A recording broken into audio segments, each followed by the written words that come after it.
What is going on, coin traders and algo fam? Are looking at Algorand today and did want to focus on this a little bit more today, especially since we have had a lot of news about SVB, Silicon Valley Bank, and might do another separate video on that a little bit later, but definitely wanted to make sure that we were covering Algorand right now on the current setup, especially since earlier on Twitter, I actually, a couple days ago, did make a tweet about expecting a relief rally here from kind of more of an oversold bounce, and we aren't expecting necessarily that to change the course of this pullback. But nonetheless, a little bit of a slippage on this, so apologize about being a little bit delayed, but did nonetheless want to actually make a video about why we were expecting a relief rally for not only Algorand, but kind of the rest of the crypto space as well. And obviously with the announcement today that there is going to be a plan to kind of tackle the current situation with SVB, Silicon Valley Bank, we do have a little bit more bullishness across the rest of the crypto space, but overall we were still expecting a move, but it was a little bit more exaggerated and accentuated today from that announcement about a little bit more relief coming for the overall situation with the banks, which is still going to be negative in my opinion, and we're still going to have a lot of negative trickling down effects for the overall financial space. So definitely nothing out of the woods just yet, and that's why I don't think that's going to be enough to completely change this trend and this overall chart back to the upside. And yeah, so anyway, we're going to go ahead and jump into that today. So if you are enjoying this type of video, do appreciate when you do hit that like and subscribe button if you haven't done so just yet.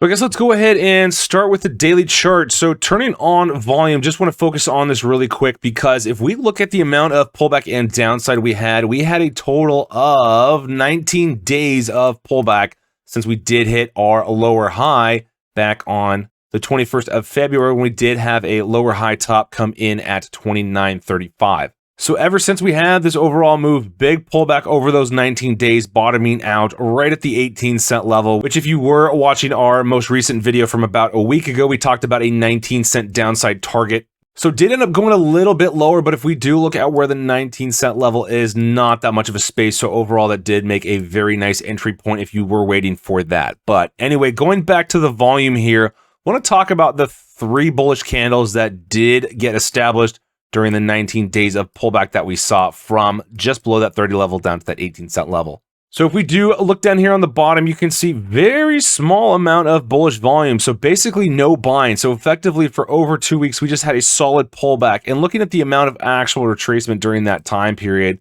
we were looking at a pretty substantial pullback of just shy of 40% at about 38.5%. And so that's a pretty significant and substantial pullback, and that's one of the reasons why we actually expected a little bit of relief rally here. And if we do turn on the daily RSI, we can go ahead and see that it did bottom out and close at 26 was the lowest, which does mean at one point, since we do have a little bit of a lower shadow, we actually did see the RSI dip down lower. So if we zoom out here, you can see that we have hardly ever had the daily RSI at this point. So obviously on the very low, we were looking at back in November coming off of the FTX crash was obviously the latest one. And then from there, big movement to the upside. But then pretty much anything before that, we actually haven't had since the March 2020 COVID crash, which has a lot of similarities to what we're experiencing now. Obviously, there's a lot of differences in that instance too. But hopefully the takeaway from this is that we've only seen the RSI for the daily this low a small handful of times. And then obviously coming right off the initial launch, we had RSI dip below that as well. But conditions were extremely oversold then just from a constant continuous dump and flush. So we're not really paying attention to that as much. And obviously we can't completely rely solely on RSI factors and things like that. So just need to point that out as one of the indicators though, since typically when we do find conditions this low, it might not be immediate, but we always get a little bit of that relief and upside move, just like we saw in March 2020. And just like we saw recently after the FTX pullback, when we had our lows coming in, when we did find the daily RSI this extended back in December of 2022. So now let's actually flip on over to the 12 hours since we are talking about the RSI and actually look at this as well. So same type of thing. So if we look at when the RSI has ever been this low, and so for this 12 hour, we actually got down to a low of about 18.49. So zooming out and looking at this overall chart, we can see that once again, only a few handful of times, most recently before the current back in January of 2022, and then also again in the March 2020 pullback, and then again coming off of the launch But effectively, again, we know that once it does get down this low, immediate bounce and retracement, just like back in January, bounce and retracement, bounce and retracement.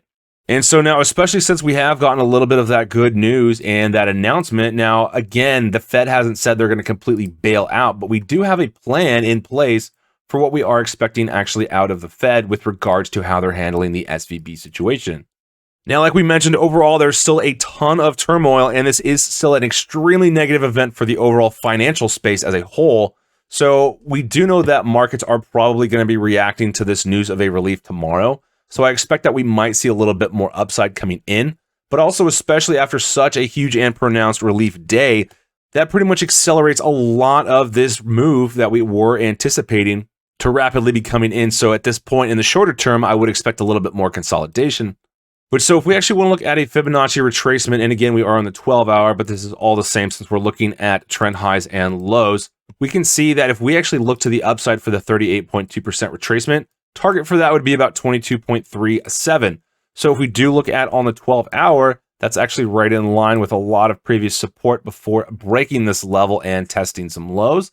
And then in addition, we also have very nice levels for exponential moving averages to continue to run down and provide resistance in that line. So I am thinking 22.37 is going to be a very nice resistance target to the upside that we're actually going to be shooting for if, in fact, this overall move does continue to see a little bit more upside. Personally, I might be surprised if it does do that, and I think overall I could expect a little bit more consolidation, like we said, maybe even a little bit of pullback and continuing that upside rally. I would expect probably over the next week or so that would be what happens and plays out, not necessarily an immediate bounce and rally.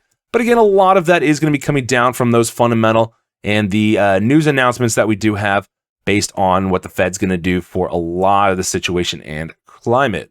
So now I did want to take a little break and flip back on over to Twitter and talk about a tweet that I did make earlier yesterday talking about the kind of silver lining when we talk about financial crisis situations like this with the SVB collapse. And so essentially this references a tweet that I made back in December of last year talking about how cryptocurrency actually evolved out of the 2008 crisis. So this might be the time where we actually see this next financial crisis, especially when we have banks that fail, be what leads to the massive adoption and growth, specifically implementing blockchain and cryptocurrency type things with decentralization a lot more into current society. So I think as we do have more and more scenarios and situations like this, it is more apparent and prevalent why we do need decentralized currencies, because we've been proven that we can't really rely 100% on these type of banks. And especially when there is government bailouts, that's only going to continue to worsen things like the US dollar, continue to promote the rise of inflation and various things like that.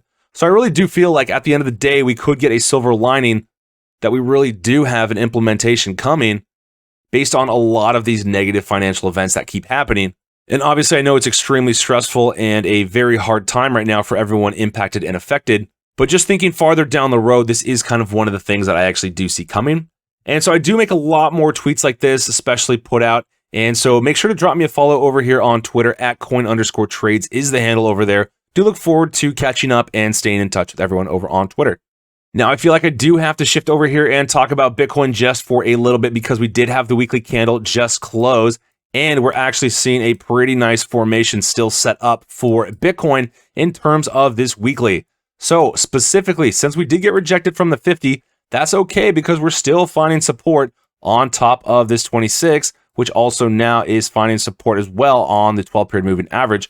And so especially since we have maintained closes on top of both these levels, and in addition to that, we have also maintained a very nice close for the weekly on top of this point we were looking at, which actually was just right around about 21,800. So maintaining a higher weekly close. And in addition to that, the 3 weeks of bearishness that we have had pulled back still completely fit inside the big bullish candle that we had for the weekly on this nice move up, which also completely engulfed the 2 bearish previous weeks.